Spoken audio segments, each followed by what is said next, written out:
Breaking news, friends. Ukraine has attacked 2 strategic nuclear airfields.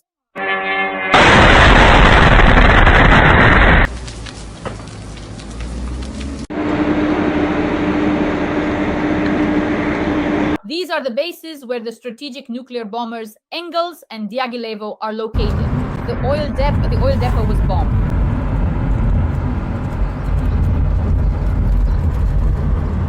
For the first time, Ukraine attacked Bryansk with ballistic missiles. Whoa. Oh, They're literally detonating. basically that's where the sheds are burning. Everything is on fire. A lot is definitely going to burn there. It looks like the fire trucks haven't arrived yet.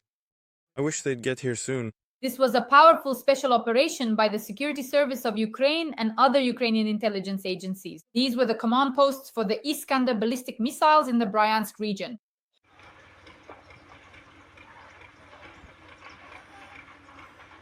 Ukraine is also preparing to attack Russian ships in the Pacific Ocean. According to reports, Kyiv is planning an operation using naval drones hidden in cargo containers to strike Russian ships and their allies in the northern part of the Pacific Ocean. Ukraine has attacked 2 out of 3 elements of the nuclear triad and is continuing further. A new phase of the SBU special operation is being prepared. Moreover, the Yaroslavl motor plant was on fire in Russia. This is the plant's workshop where engines are manufactured for the Topol M intercontinental nuclear missile system. In other words, essentially the nuclear triad. We will discuss all this with the President of the Assembly of the Peoples of the Caucasus, Ruslan Kutayev. Ruslan Kutayev, welcome. Dasha, good afternoon. Greetings to our viewers. Ruslan Kutayev, we attacked ballistic missile launchers in Bryansk. This is a historic event. Let's start with that. What do you have to say about the attacks by the armed forces of Ukraine? Well, this is a logical continuation of Ukraine's behavior. Ukraine is starting to act further and deeper. And the vast expanse of Russian military, let's say, industry has a lot of different types of enterprises on its territory. Warehouses, there are military units. And as we can see, Ukrainian special services are demonstrating, first of all, that they know where everything is located. Secondly, that they are able to reach these targets. And thirdly, that they have started to systematically and quite dynamically carry out work to destroy all of this. Here, you said it correctly. Intercontinental ballistic missiles capable of carrying a nuclear warhead. These missiles are also being destroyed.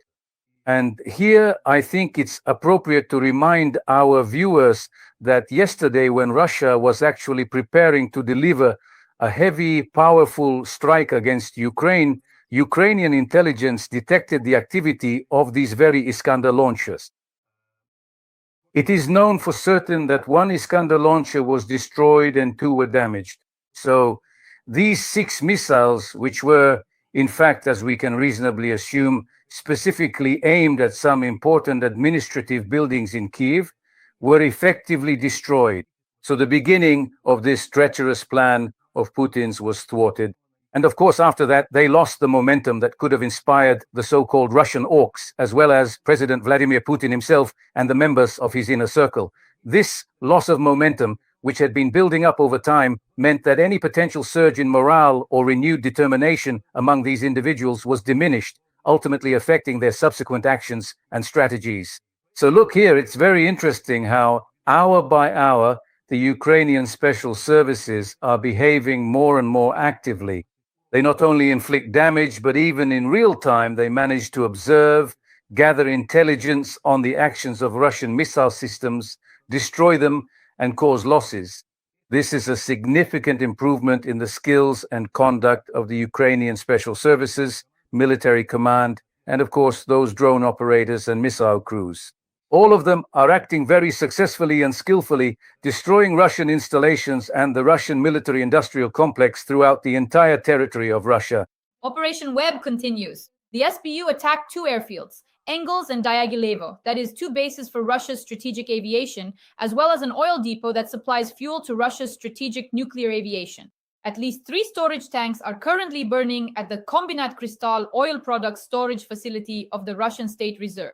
In other words, we continue to attack the airfields of strategic nuclear aviation. Operation Web is ongoing. A Mi-8 helicopter was destroyed and a Mi-35 was damaged as a result of drone attacks, including at Bryansk airport last night. Ruslan Kutayev, the floor is yours. These reserves, the state fuel reserves, aviation fuel, yes, 3 tanks were hit, but according to the latest information, everything is leaking from there, and another 3 tanks have caught fire. And this is ongoing, and it's possible that it will continue further. As a rule, we know that in such situations at oil depots, it's often impossible even to contain the fire. It usually spreads from one tank to another, engulfs industrial facilities, such as oil processing units, and all of it, let's say, becomes consumed by the flames. I think that situation is also not over yet. The fire is still burning, and it's still unknown how much will be destroyed as a result of this operation and the actions of the Ukrainian side. The fact that Ukraine is preparing attacks on Russian ships in the Pacific Ocean, and that Sevastopol and Crimea have been hit by Neptunes. We'll discuss that a bit later. But for now, I'd like us to focus on a very interesting and important topic. Friends, please like this video, subscribe to my YouTube channel, and let me know in the comments what you think about this. Now, something exploded in the sky over Kazakhstan, something like an Oreshnik, and it broke apart into pieces. And the first to report this were Russian military correspondents, also known as Russian war reporters or Zetniks. They wrote about the failed launch of the Oreshnik. Kapustin Yar is close to the border with Kazakhstan. That night, Putin decided to attack Ukraine. He did attack it, and he surely wanted to use the Oreshnik, an intercontinental missile. Question: does this Oreshnik actually exist? Did it explode, and why did it explode? Stefan Komic, let's discuss this with you. First of all, I served in Kopeisk. I served at the base, at the testing ground we're talking about now, in the automotive troops of the rocket and artillery forces. And indeed, intercontinental ballistic missile tests were conducted there. That area, the Astrakhan region, borders Kazakhstan, which at the time was the Guryev region. And indeed, they were tested there. They were launched from there. And this launch, I analyzed what the experts are saying. Oreshnik was most likely launched. And the fact that we have pictures and recordings most likely indicates that somewhere over the steppes, the Kazakh steppes, this Oreshnik exploded in the air. And it actually was not able to complete, not only to complete, but essentially even to begin its course toward Ukraine. What does this tell us? We know that the first time when they targeted the Dnipropetrovsk region, Oreshnik accomplished less than 5% of what Russia had expected. There was no destruction there. They hit a training center, and that was all they managed to do. And now, too, it seems they tried to use Oreshnik for this purpose as well. They were very upset. They needed to show the orcs back in Russia that they're still a force to be reckoned with, that they can do something, scare someone. But it's not working. It's just not working. With the Iskanders, they had a major failure. Ukraine destroyed them when they were deployed in the Bryansk region on the front line for an attack on Kiev. With the Oreshnik, as we can see, it was a failure on all fronts. The scattered Russian rocketmen and artillerymen, no matter how hard they try, it's just not working for them. And it doesn't work because all of this is built exclusively on Soviet-era weaponry. There's nothing new. They haven't accomplished anything. All their claims, all those cartoons remain just cartoons. And they can't get any further than that. This is the problem of Putin, the Russian armed forces, and this entire Russian fascist horde that would like to drown the entire population of Ukraine in blood. It's not because they don't want to, it's because it just doesn't happen. They can't do it. This is what we need to understand and realize. Stefan Komic, let's return to the topic of Russia's nuclear triad, which everyone is talking about right now, and which in fact was attacked by Ukraine and its special services. All the world leaders have written about this now. They even reported it themselves. For example, Kaja Kallas officially stated that this is unprecedented. The Prime Minister of the United Kingdom and even Donald Trump, through his sources, conveyed that he too was stunned by the SBU's special operation. And as we discussed last time, it is necessary to attack the Russian Federation's fleet, the nuclear submarines. There is the Northern Fleet of the Russian Federation, which was attacked, and there is the Pacific Fleet of the Russian Federation. We discussed this with you, and just before our stream today, the Washington Post published a piece stating that Ukraine is preparing attacks on Russian ships in the Pacific Ocean. According to the publication, Kiev is planning an operation using naval drones hidden in cargo containers to strike Russian ships and their allies in the northern part of the Pacific Ocean. But it's very hard for me to imagine that Ukrainian intelligence agencies would announce their attacks through the Washington Post. Why was this done? Let's in general discuss the attacks on the Pacific Fleet, the Northern Fleet, and how much of a blow this would actually be for Putin. Dasha, let's first agree on something. The Washington Post, Bloomberg, as well as a number of other well-known, reputable, and widely respected newspapers and media organizations are not the kind of media outlets that would, let's say, intentionally or knowingly spread fake news or misinformation. If they wrote about it, then without a doubt, they have solid, credible, and well-established grounds to say so. First of all, let me emphasize this point. Second, if the Ukrainian Special Services, armed forces, and political leadership did not prohibit this from being published, it means they have sufficient grounds to believe that this operation is under the strictest cover, and that they are confident that regardless of the fact that this has been made public, they will be able to carry out this operation to the end. Thirdly, and this is very important, the Pacific Fleet, we understand North Korea, and right now Shogu is in North Korea. Russia is demanding soldiers, and North Korea is supplying ammunition, weapons, and sending people. And right now, it is very important. If Ukraine really does this, and I am convinced that they will be able to do it, and they reach Vladivostok, Khabarovsk, the Far East, and if they manage to hit at least some ships, movements there, I don't know, tankers, cargo. In this case, Russia will not just be put in an uncomfortable position. Russia will be in a state of, well, crisis, because that is the area where practically all those ports are exposed. Even all the military bases, everything that was there in terms of air defense and missile defense has been moved here, closer to the front, to Moscow, and away from there. If such a threat arises now, if suddenly drones start flying, and they will, then in that case, they'll have to pull something away from there, from the front, from here, from the center, and bam, transfer it over there to the Far East. That's bad news for Russia. How are they going to compensate for that? It's impossible to predict because China can't openly provide them with missile defense or air defense systems.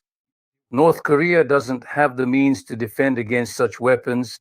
Russia itself either doesn't produce them at all, or if it does, it's only 1 or 2 units per year. They don't have spare parts. They don't have the kind of machinery needed to produce such complex military equipment as missile defense and air defense systems. So, to be honest, these are extremely serious problems. But even here, you and I have talked about the fact that these problems would arise. We've said that Ukraine is developing its technological capabilities. Germany. Merz stated that joint Ukrainian-German production facilities will, in the coming weeks, already be sending to the front lines guided missiles of joint German-Ukrainian manufacture for Ukraine's use. These are the first results not just of supplying weapons and ammunition, but of the work of joint ventures in Ukraine's military-industrial complex with Europeans, with the British, with the Germans, with the Poles. And these are exactly the results we're seeing. That's why they're able to reach even Irkutsk. That's why there are real reasons to believe they'll reach Vladivostok as well, and everywhere else, even Murmansk. So our expectations are not just wishful thinking, our expectations are genuinely high, and all of this combined is destroying Russian logistics, ammunition, weapons, people. They can't even manage to bring them up to the front. They can't even get them to the front line zone, and that's where they're being destroyed. That's how things are working. Relationships are improving. The entire approach to everything is being refined. It's not for nothing that Russian war correspondents are making a fuss. They're talking, for example, about the appointment of Madyar as the commander of drones in Ukraine. Just look at the commotion this caused. A person who was sitting in a trench, as just an ordinary soldier or a sergeant, started out as an operator. Look at what he achieved. Is something like that even possible in Russia? Never, under any circumstances, could such a rise happen in Russia just because of someone's personal qualities. It's impossible. But in Ukraine, it is possible. And that's why Ukraine is winning. That's why Ukrainian engineering thought is ahead. Why is that? Because here the principle is, if you can, take the lead. If you know how, create. That's the Ukrainian principle, and that's why they're winning. There's no need to be surprised. They will keep making progress. That's the outlook for this war. We can expect another series of explosions in Crimea. In Simferopol, military targets have been hit by Neptunes. There's a kilometer-long line of trucks at the Chonhar checkpoint entering the annexed Crimea. A huge number of explosions, and once again, the Kerch Bridge is under attack. There's an alert there. But before we discuss this, the segment called Occupied Crimea Sharm el-Sheikh, I want us to talk about a very important point. The West, Europe, and America didn't provide us with all the weapons because they were afraid of nuclear escalation. They were afraid of that nuclear triad. They were afraid that if they gave Ukraine the weapons it needed to win, to attack Russia deep within its territory, to drive the Russians out of our land, Russia would start World War III, a nuclear war, and so on. And now Ukraine is demonstrating that we attacked Russia's nuclear triad and there is no nuclear war. Let's just discuss this precedent together. So Ukraine did this with drones, right? And not with multi-billion-dollar weapons. In other words, we attacked multi-billion-dollar weapons, about $7 billion in total, using drones, unmanned aerial vehicles. Indeed, at first, when this nuclear, more precisely, this aviation of the highest level, which is known as strategic aviation, was destroyed, it was a significant event. It was assumed that after this, if they ever intended to use nuclear weapons, by the way, that's exactly what they were shouting about over there in Russia, in Moscow, the war correspondents there. They were encouraging the political and military leadership to use it if they ever intended to do so. But we knew that they would never do it. Why won't they do it? Because they are hostages to the situation they themselves created. Their families, their money, their status, all of it depends on the West. They study there, they live there, they keep their money there in the West. They didn't start this war to die or for some idea. They started it because of the whim of a madman who, somewhere deep inside, was offended by something, and that the president is young, the progressive president of Ukraine, and all of this bothered Putin, his youth, his intelligence, his insight. And so he decided, as he said, to teach this jester, this clown, a lesson. And in the end, it turned out that Putin himself was the jester, he was the clown, and he was the coward. As soon as a situation arises that could be even slightly dangerous, he runs away, he hides, he's afraid to make a decision. So after this intricate and complex web, this absolutely brilliant and meticulously planned operation was carried out, he then proceeded to call Trump, and to little Trump, he complained at length about Ukraine, about the situation there, and about various terrorist acts. And yet Trump's behavior in response to all of this remains unclear and ambiguous. The president of the greatest country, the greatest and most powerful state in the world, what does he do in such a situation? In fact, a terrorist state makes some very specific terrorist demands, and Trump, instead of rejecting them, voices these demands to the whole world, making them public. In fact, these are Putin's demands, that Putin is going to respond to Ukraine in the harshest way possible. Not only did Trump not protest, he went even further and broadcasted this. So it turns out that Trump, in Putin's hands, is the tool used by terrorists. And here, America did not do what it was fundamentally obligated to do. There was no proper conduct. But in America itself, this was given a very serious assessment. They pulled Trump back. He made this statement somewhere on his social media, recorded it, and then they quickly removed Trump's recording because it was absolutely clear that Trump had basically caved in and was afraid of Putin. Over there in America, they understand that Putin is using Trump as a tool. Putin did everything to put pressure on Ukraine. Putin did everything to use Trump. He really is taking advantage of him. And all of this, I repeat, taken together from different points of view and from different platforms, no matter who is speaking or making decisions. In any case, Ukraine has not only not backed down, not only has it not stopped, and as we discussed a bit earlier, Ukraine has continued its operations. Ukraine is not looking back at anyone. Today, Ukraine understands that it will only have what it achieves on its own. It's not European weapons, it's not American weapons, but Ukrainian drones have managed to accomplish what they have. And now, as was mentioned in the Washington Post, they didn't say they would strike with American Tomahawks. No, they said Ukrainian drones would reach Vladivostok and attack the Pacific Fleet. This is the character of Ukraine, the character of the Ukrainian military, and the Ukrainian president, they stop at nothing. They keep moving forward. And only this can stop Trump, Putin, and everyone else. Ruslan Kutayev, Russian public pages and media have reported that Putin had a heart attack, and that's why he hasn't appeared in public for a long time. I would like you to comment on this. Well, I wouldn't rule it out. If he ever does have a heart attack, it's bound to happen eventually because blow after blow keeps coming at him one after another. Just look, for example, at the meeting between the Chancellor of Germany and the President of the United States. He arranged his meeting in a very skillful, elegant, and diplomatic way. And what a principled stance the German leader demonstrated. He did not, on any issue, refuse to support Ukraine. He made it absolutely and unmistakably clear to Trump that the country that carried out the attack is Russia, and that it is the country that is unequivocally and undeniably bringing evil.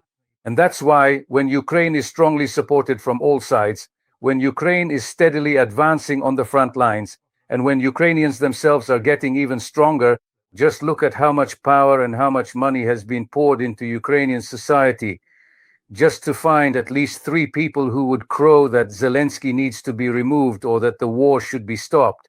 They can't even find 2 or 3 people to support what they've been shouting about for 3.5 years, trying to get support in Ukraine, in Ukrainian society, among the Ukrainian people. Of course, from this, not only a heart attack, I think soon he'll just completely kick the bucket. And that's why I think others understand this too, other people, even those close to him. Actually, I think we discussed this before, didn't we? Right now, most likely, there are serious talks about sending Putin into retirement, and in order to keep him from interfering, they're talking about someone from his daughters. Specifically, there's talk about Tikhonova. And that's why I think this is also real, and it's also serious. Putin understands he can't win. Putin understands. He was hoping that Trump could do something, that he could present Ukraine as a side that has already capitulated. But Trump can't do that. He can't because besides Trump, there's also Congress, there's the US Senate, and in the end, there's the American court system, and there are Americans, 67% of whom support Ukraine. And all of this together doesn't even give the Russian political leadership hope that help might come from somewhere, that by forcing Ukraine and Europe, which is a close ally of Ukraine, to submit, it would grant Russia victory. Victory is Russia cannot win. Russia needs someone to hand them victory. There is no such player today who can do that. And that's why we can confidently say Ukraine is moving toward its victory. Ukraine is doing everything to win, and going forward, this will happen much more often and more effectively. And over there on the Russian side, they know this and they understand it. Shamkadagic analyzing occupied Crimea. Right now, we are carrying out a huge number of special operations, like at the military airfield and the Kerch Bridge for the 3rd time. And now, once again, Neptunes are attacking Crimea. Moreover, according to local social media channels, the entry of trucks onto the Kerch Bridge is closed, and when entering the peninsula via the so-called land corridor through the occupied territories, security forces are searching every truck with a magnifying glass in search of friendly drones. Well, and in general, there is already information that the Kerch Bridge is closed again, and it's expecting a strike. There's an air raid alert. What do you think? After the Ukrainian Neptunes, the German Tauruses will follow. I have no doubt about that. They're taking aim. Did you notice? Right now, there's a lot of commotion around the Kerch Bridge, both from the land side, from Crimea, and from Krasnodar, from both sides of the Kerch Bridge, and by sea, and those maritime drones are about to come. Everything is in motion now. They're searching for the most effective way to strike. Strikes with Taurus missiles, the effectiveness of these rockets has long been known worldwide. They will definitely try them out on the Kerch Bridge. Over there in Kiev, over there in Crimea, they already understand this. They understand why. How do I know this? They're fleeing from there. These are just people. Some who came to set up a business, some who were lured in, some who came voluntarily, some who wanted to live there, some who needed to settle down. They understand that you can't build a life there anymore. They realize the noose is tightening. So what do they want? They want to escape from Crimea. They realize they could become hostages. Not hostages of Ukraine, but hostages of the FSB NKVD troops, who won't let them leave and will keep them as hostages, because there's a danger that through this bottleneck from the Kherson region, The Ukrainian army might and will definitely attack Crimea as well. That's why they will continue trying to keep these residents of Crimea as hostages. That's why everyone understands, and that's why everyone is running away.